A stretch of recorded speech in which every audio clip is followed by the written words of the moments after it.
This should be...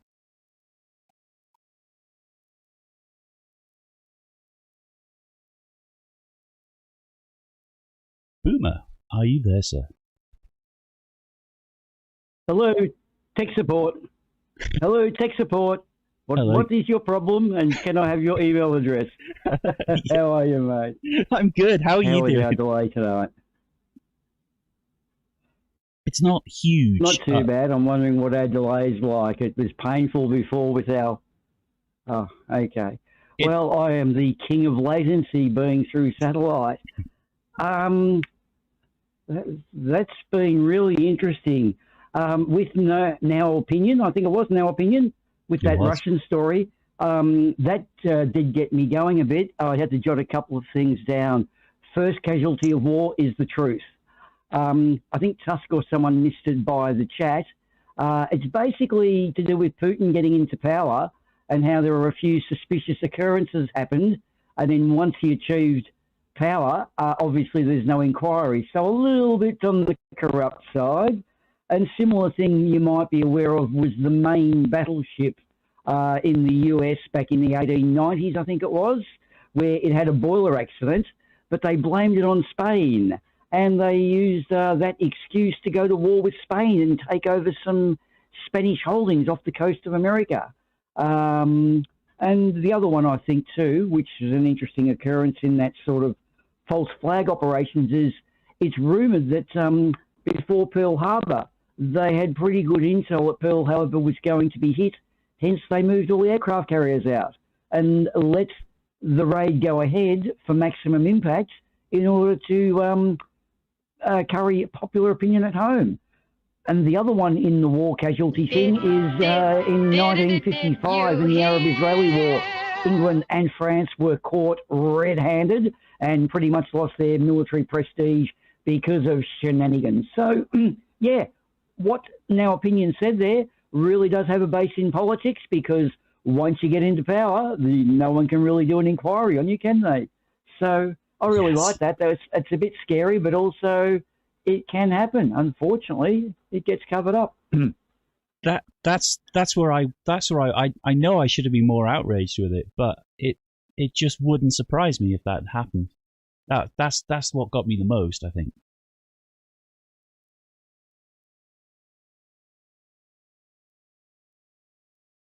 Yeah.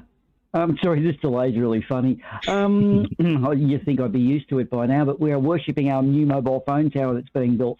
That is our modern day god, the new mobile phone tower. We all bow our heads when we go past it. It's hopefully getting finished soon. But look, my story we chatted about last night, and this is one of these, I can't prove or disprove it. It's kind of a wow story. So I lived in a hotel one night at 3 o'clock. We had closed. We did the usual run around, kick all the drunks out, which takes longer than you hope, because one thing you want to do is have a beer after you've done a 8-hour shift. Anyway, as we closed the pub up, there were a few of the sort of residents and regular barflies left in what was the pool room, so we could close the bar off, and then people could just stay there, and those we knew could finish their drinks. And what happened is a couple of our friends lived across the road in the top of a flat on the top of a shop. Now, that particular night I was pretty cactus, so I sort of said see you later to them all and went upstairs, because I was living in the staff residence at the time. So I wandered upstairs about 3:30, 3:45, and sort of hit the pillow pretty quickly and went straight to sleep.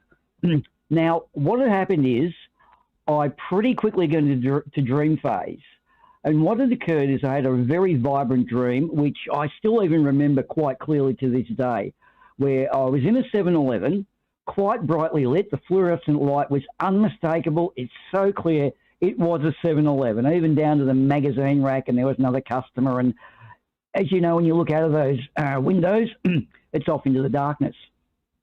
And while I was there, the door sort of swung open, and I saw a guy, Eddie, who was one of the blokes who was actually drinking downstairs in the pub before I'd knocked off. He actually walked in, and I kind of remember looking at him straight away and like, no. I was like really angry, as in, piss off, get out of here, GGOF out of here. and really pushed him, grabbed him, manhandled him back out the door like, you are not supposed to be in here.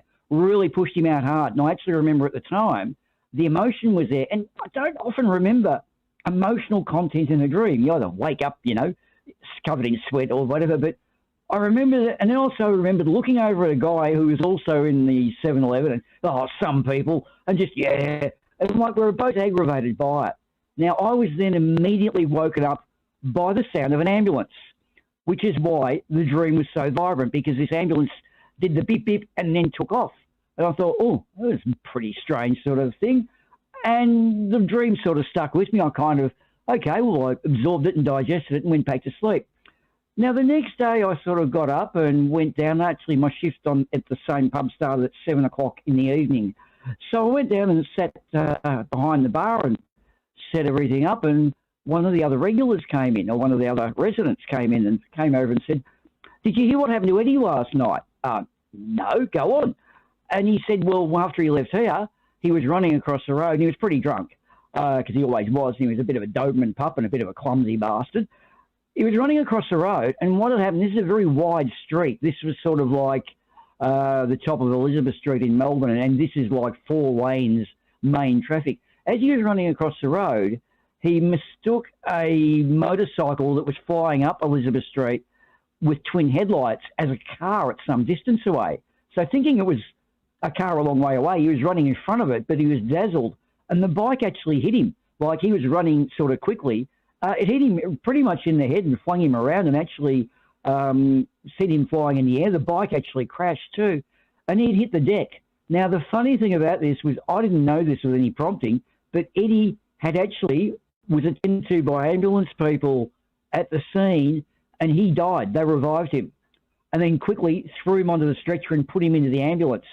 At the time that Eddie was actually dead and being revived was about the same time that I had seen him walk into the 7-Eleven. Hence the question, do we in our dream state have this, conscious ability to possibly meet someone who is in, the death, leaving your body state, which I presume could be very similar to dreaming? I can't prove one way or the other. I'm the ultimate cynic. I really hate that sort of stuff, and I love to jump onto it. But to me, it was very vibrant, very real, and I didn't let any information leak out about that dream. So it's not like the bloke who was telling me about it knew and was playing a practice. Now, Eddie, after I saw him a few weeks later in hospital, or that week in hospital, it did actually smash him up. It smashed his jaw. He was concussed, and it knocked him around. He couldn't remember anything. So he couldn't have even remembered that dream had it possibly happened. But that's my little sort of paranormal excuse. Can you actually, in your dream state, make contact with someone who's in the stage of dying and being revived? And I don't know if anyone else has got that sort of thing. What about you, Cheese? You know of anyone or similar stories to that? I not exactly like that. My dad was convinced he could astral project when he was younger. And he was convinced that he saw members of the family and people like that who were, other sides of the world and things. It's not a new thing, but it's just odd that you would have a dream of that person at exactly the right time. Now, that might just be a huge coincidence, but then it might not. Yeah. There's also other instances, like I know I've felt and other people probably do. You'll just go into somewhere and know there's a drawer over there, or there's a particular place. You might go to a job or to someone's house, and you just know where that knife drawer is, and you've never been there. And they're the sort of ones that are also kind of tricky. Are they coincidental as well?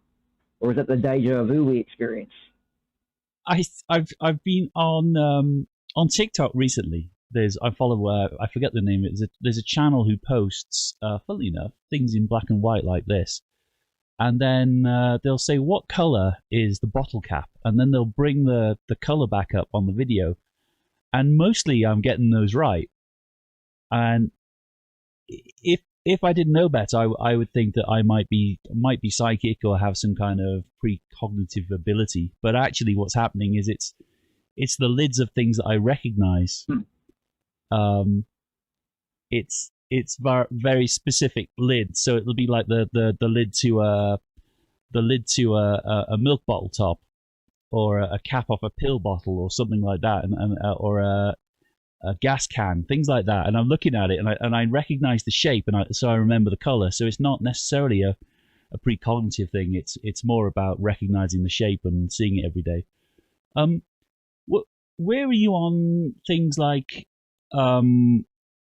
astral projection then? Do you think that could be a thing, or is that hogwash? That's a funny one. Well, I'm neither a confirm nor deny type of person on that. It sounds tricky, but then again, people do say they've been aware of something straight away. Now, we can't really test or falsify that, can we? It's so hard to replicate the conditions more than once.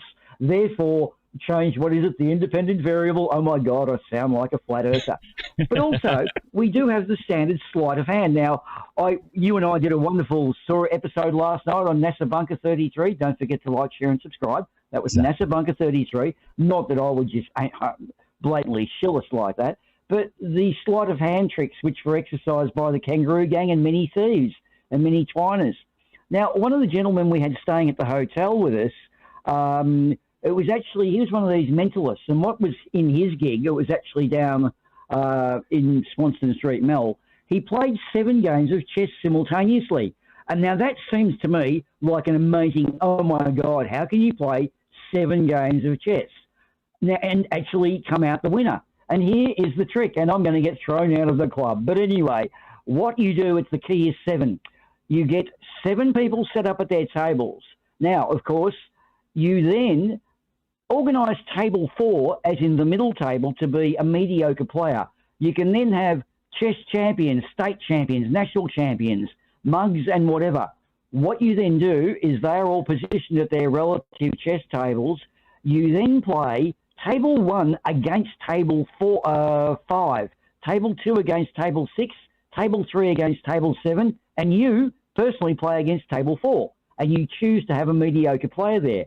So the virtue of numbers and dynamics, you will always have either 3 wins, 3 losses, and you will win the last game, or you'll have 2 draws, 2 losses, so and so, and 2 wins, etc.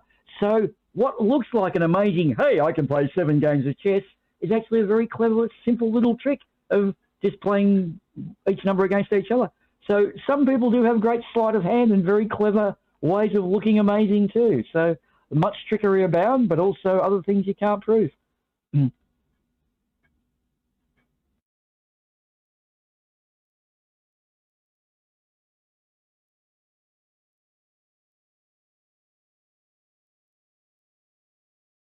still there? I see you've cut out.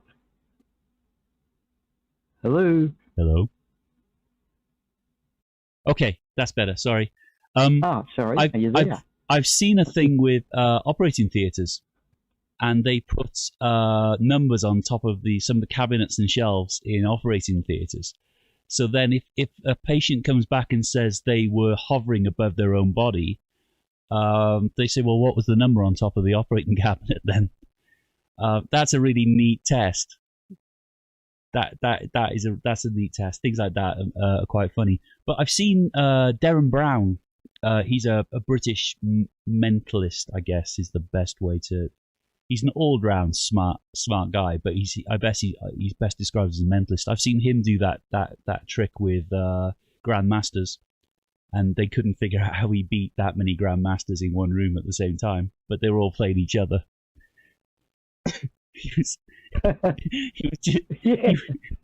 was just. I think he did exactly the same thing. He actually only played one round, which he lost, but he beat everyone else because they were all playing each other.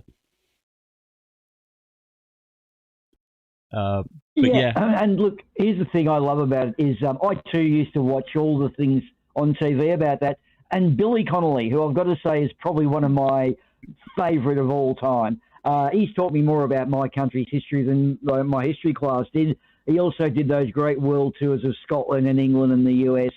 But he came across this thing I think it was in Wales, and it was a tree that was growing through what is a half of a sewer pipe, like a steel pipe that was probably 2 metres in diameter, but it was a semicircle. And there's a little 1 foot circle cut in the top of it, and the tree growing through it filled right out. And he just zoomed in on it and he said, if you actually knew how they did it, it would take all the mystique away. And I thought, that's actually good, Billy. Yeah, it's sometimes better to not know how some of them do their tricks. You know, like it's better to know the magician.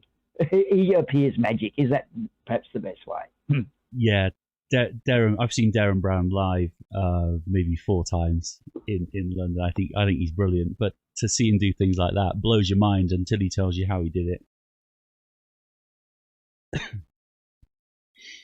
Yep, and I also did have the pleasure once of when I was doing some, you'd call it steel fabrication engineering work for a place called Manpower.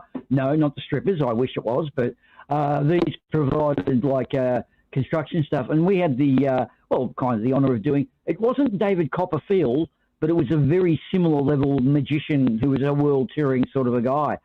And what we had the job of doing was actually building the upper stage. Now, you have your normal stage that is built in. We had to build it was actually 16 inches taller, extra bit of stage, and disguise it from the front. And we could also see areas were marked off and taped off to be removed of the chairs, because certain seats past 45 degrees from the stage will reveal how a lot of the tricks are done. So they actually lose a couple of hundred seats. But what we were doing, we were given plans with lots of wood, and there was a carpenter as well as myself, and I had to do all the hinge work. And we had to make all these little trapdoor and tunnel type things, and this whole elaborate little miniature maze, like a maze for small dog or cats. And some of the things you could work out what it was. You could say, here's the tunnel where the girl's going to climb along and appear miraculously somewhere else, or here's where an escape chute might be, or they saw someone in half or do whatever. And there were other places where you would look at the shape of it and was very specific about the shapes and needed things to drop and whatever.